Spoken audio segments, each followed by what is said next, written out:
कल्पना कीजिए कि कोई बस जो हर रोज 16 किलोमीटर का रूट तय करती है और उसी दूरी के हिसाब से उसमें डीजल डाला जाता है। ये बस अपने रूट पर चलने वाली रात की आखिरी बस है जो ज्यादातर लेट नाइट काम करने वाले लोगों के लिए है।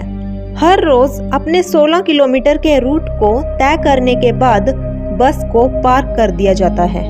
लेकिन एक रात अचानक कुछ ऐसा हुआ कि ये बस अपनी डेस्टिनेशन से 100 किलोमीटर दूर नदी में डूबी हुई मिली। इस बस के फ्यूल टैंक में डीजल की जगह ताज़ा खून भरा हुआ था। बस ड्राइवर और कंडक्टर की डेड बॉडी भी पूरे तरीके से डिकम्पोज हो चुकी थी, जैसे कि इनकी मौत कई महीने पहले हो चुकी हो। आखिर इन सब चीजों का क्या मतलब था? दोस्तों, आज के इस वीडियो में हम एक ऐसी बस के बारे में बात करने वाले हैं जिसकी मिस्ट्री को आज तक कोई भी नहीं सुलझा पाया है। बस नंबर 375, जिसकी वजह से आज भी देर रात लोग बसों में सफर करने से डरते हैं। बात 14 नवंबर 1995 की है। नवंबर का महीना था, इसलिए ठंड भी अपने चरम पर थी। घने कोहरे के साथ सर्द हवाएं तेजी से बह रही थी। इस दौरान चीन की रूट नंबर 375 बस अपने निर्धारित समय पर युआन मिंग हुआन्स बस टर्मिनल से फ्रैगनेंट हिल के लिए निकलती है। बस यात्रियों से खचाखच भरी हुई थी। हालांकि जैसे जैसे स्टेशन आते जाते यात्री भी धीरे धीरे कर बस से उतर जाते। देखते ही देखते अब बस पूरी तरह से खाली हो चुकी थी। बस में अब एक ड्राइवर और एक महिला कंडक्टर ही बचे थे। फ्रैगनेंट हिल का सफर अभी लंबा था क्योंकि अभी और 7 स्टॉप बचे थे। लगभग आधी रात का समय हो चुका था। चारों ओर सन्नाटा पसरा था। जिस रास्ते से यह बस जा रही थी वह गांव और घने जंगलों के बीच से होकर गुजरता था। 1-2 स्टेशन गुजरने के बाद बस नंबर 375 समर पैलेस के स्टॉप पर रुकती है। यहाँ से एक बूढ़ी औरत, एक 19 साल का लड़का और एक कपल बस में चढ़ जाते हैं। यंग कपल ड्राइवर के पीछे वाली सीट पर तो लड़का बस के गेट की साइड वाली सीट पर जाकर बैठ जाता है। वहीं बूढ़ी औरत लड़के के ठीक पीछे बैठी होती है। अब बस में कुल 6 लोग थे, 4 पैसेंजर, 1 ड्राइवर और 1 कंडक्टर। बस दोबारा अपनी मंजिल की ओर चल पड़ती है। अंदर का माहौल एकदम शांत था। इन 6 लोगों के अलावा दूर दूर तक कोई इंसान नजर नहीं आ रहा था। लगभग 4 स्टॉप और गुजरने के बाद बस के ड्राइवर को 2 लोग सड़क किनारे खड़े नजर आए। यह देख पहले तो ड्राइवर ने बस को रोकने का नहीं सोचा, क्योंकि वो लोग जहां खड़े थे वह कोई बस स्टॉप नहीं था। हालांकि महिला कंडक्टर के समझाने पर ड्राइवर ने बस रोक दी, क्योंकि इस रूट की यह आखिरी बस थी। बस रुकती है और वो लोग पीछे वाले दरवाजे से अंदर दाखिल हो जाते हैं। तभी हैरान कर देने वाली बात ये हुई कि बस में 2 नहीं बल्कि 3 लोग अंदर आए, जबकि बाहर केवल 2 ही लोग दिख रहे थे।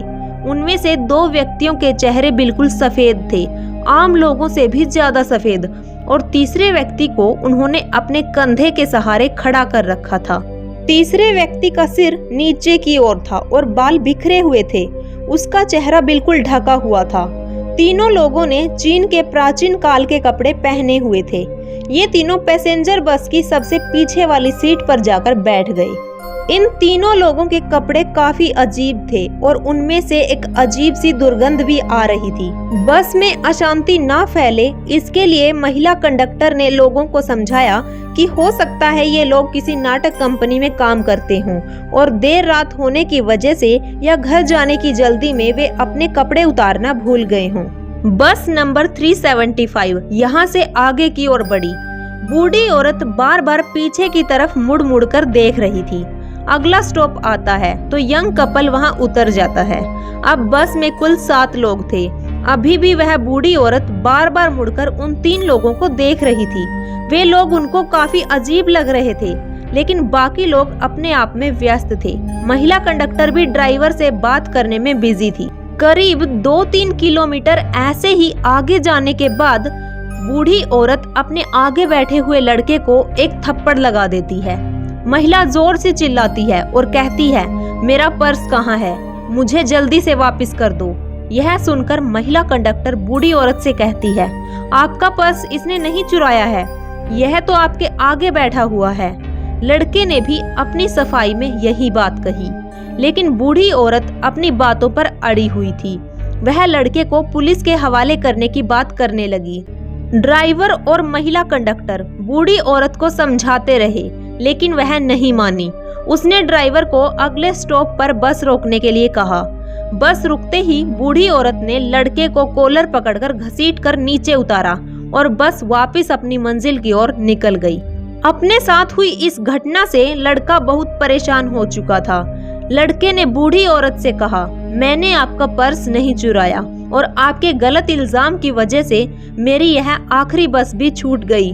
अब मैं घर कैसे जाऊंगा और आप मुझे कौन से पुलिस स्टेशन लेकर जा रही हैं? क्योंकि यहाँ आसपास तो कोई पुलिस स्टेशन है ही नहीं। तभी बूढ़ी औरत एक लंबी गहरी सांस भरने के बाद लड़के से कहती है, मैंने तुम्हें पुलिस स्टेशन ले जाने के लिए बस से नहीं उतारा और ना ही तुमने मेरा पर्स चुराया है। यह इल्जाम मैंने तुम्हारी जान बचाने के लिए लगाया था। बूढ़ी औरत कहती है, याद है तुम्हें वे 3 व्यक्ति जो बस में आखिरी में चढ़े थे? मैं पूरे रास्ते उन पर नजर रखे हुए थी। मुझे शुरू से वे लोग अजीब लग रहे थे। रास्ते के दौरान जब मैंने उनकी ओर देखा तो दंग रह गई। तेज हवा के कारण उनके कपड़े उड़े थे और तभी मैंने देखा कि उनके पैर ही नहीं हैं। उनके चेहरे भी आम इंसानों जैसे नहीं थे। मुझे अपनी आंखों पर विश्वास नहीं हुआ। ऐसा लगा जैसे मैंने कोई सपना देखा हो। मैं लगातार उन पर नजर रखे हुए थी। तभी तीसरा व्यक्ति जो उन दोनों के कंधों पर था, उसका चेहरा मुझे दिखा। यह देख मैं समझ चुकी थी कि वह कोई इंसान नहीं है। मुझे जितना जल्दी हो सके उस बस से उतरना था और तुम्हारी भी जान बचानी थी। इसलिए मैंने अपना पर्स चोरी होने का झूठा इल्जाम तुम्हारे ऊपर लगाया, ताकि उन लोगों को कोई शक भी ना हो और हम दोनों उस बस से सही सलामत नीचे उतर जाएं।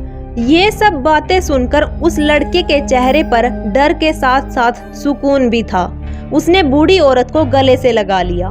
लेकिन इसके बाद वो लड़का कहता है कि हम दोनों ने अपनी जान तो बचा ली, लेकिन बस कंडक्टर और ड्राइवर की जान अभी भी खतरे में है। इसके बाद बूढ़ी औरत और लड़का तुरंत वहां से पुलिस स्टेशन जाते हैं और पुलिस कर्मचारियों को अपने साथ घटी इस घटना के बारे में बताते हैं। हालांकि यहाँ कोई भी उनकी बातों पर यकीन नहीं करता। पुलिस उन्हें वापस घर लौट जाने की सलाह देती है। इसके बाद बूढ़ी औरत और लड़का अपने अपने घर चले जाते हैं। अगले दिन 15 नवंबर की सुबह पुलिस को सूचना मिलती है कि युआन मिंग हुआन्स बस टर्मिनल से फ्रैग्रेंट हिल तक जाने वाली रूट बस नंबर 375 गायब है। बस अपने निर्धारित टर्मिनल तक पहुंची ही नहीं। इसके बाद बिना देरी किए बूढ़ी औरत और उस लड़के को पुलिस स्टेशन बुलाया गया। यहाँ उनकी बातें रिकॉर्ड की गई और देखते ही देखते यह खबर पूरे चीन के बीजिंग में आग की तरह फैल गई। रूट नंबर 375 की बस गायब है। पुलिस काफी मुशक्कत और छानबीन करने के बाद भी बस नंबर 375 का पता नहीं लगा पाई। यहाँ तक कि पुलिस ने सारे सीसीटीवी कैमरास को भी चेक किया, लेकिन कुछ पता न चल सका। 16 नवंबर को पुलिस को सूचना मिलती है कि एक बस नदी में गिरी हुई है। यह वही बस थी। पुलिस क्रेन की मदद से उस बस को नदी से बाहर निकालती है। बस के अंदर कुल 5 लोगों की लाश थी। 2 लोगों की पहचान ड्राइवर और एक महिला कंडक्टर के रूप में की गई। इस दौरान चौंकाने वाली बात यह रही कि कंडक्टर और ड्राइवर की लाश से अलग बाकी 3 लाशें पूरी तरह सड़ चुकी थी। उन लाशों से बहुत बदबू आ रही थी। इतना ही नहीं, मामले को लेकर जब डिपो से संपर्क किया गया तो पता चला कि बस में इतना फ्यूल ही नहीं था कि वह 100 किलोमीटर तक आगे जा सके। इसके बाद फ्यूल टैंक खोलकर देखा गया तो लोगों के होश उड़ गए। फ्यूल टैंक ताजे खून से भरा हुआ था। जिस स्टेशन पर बूढ़ी औरत और लड़का उतरे थे, उसके बाद के रूट में जितने भी सीसीटीवी थे, उनमें से एक भी सीसीटीवी में वो बस कैद नहीं हुई। ये घटना 1995 की सबसे बड़ी घटना थी, जिसे हर टीवी चैनल पर दिखाया गया। बाल बाल बचे बूढ़ी औरत और उस लड़के को लोग भाग्यशाली समझने लगे। ऐसे में एक सवाल जो आज भी लोगों के लिए पहेली बना हुआ है वो यह है कि क्या वाकई वो 3 लोग इंसान नहीं थे? क्या वे सचमुच भूत थे? दोस्तों, आपके इस बारे में क्या राय है? हमें कमेंट सेक्शन में जरूर बताएं।